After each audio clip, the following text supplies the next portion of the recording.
నా పేరు ఏ గోపాలరావు, శేర్లింగంపల్లి నియోజకవర్గ బీజేపీ నాయకుడిని.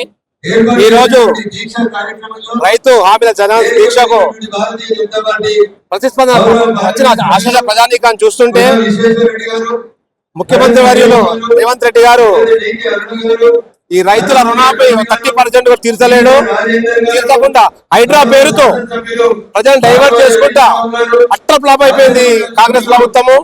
ఇటువంటి పనులు చేస్తే రానున్న కాలంలో ప్రజలు గాని రైతులు గాని రైతుల ఉసురు తలిగి ఖచ్చితంగా కాంగ్రెస్ ప్రభుత్వం కూలిపోతుందని తెలియజేస్తున్నాం. రైతు రుణమాఫీ రైతు రుణమాఫీ చేస్తాను, మహాలక్ష్మి హామీలు ఒక్క హామీ నెరవేర్చలే. ఈ హామీలను డైవర్ట్ చేయడానికి హైడ్రా పేరు డ్రామా ఆడుతుంది ముఖ్యమంత్రి రేవంత్ రెడ్డి గారు. ఆడి మొత్తం పనులు చేయకుండా రైతులు మభ్య పెట్టుకుంటే కాలం కట్టుకోడు. కావున ఖచ్చితంగా ప్రజలు ఈ ముఖ్యమంత్రి రేవంత్ రెడ్డి గారు నాలుగు బుద్ధి చెప్తారు.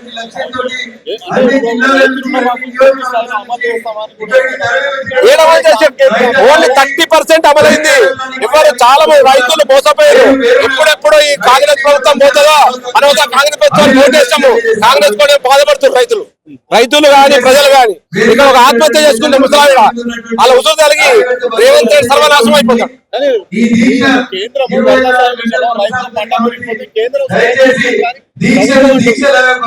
రైతు రుణమాఫీ అనేది రాష్ట్ర ప్రభుత్వం తీసుకునే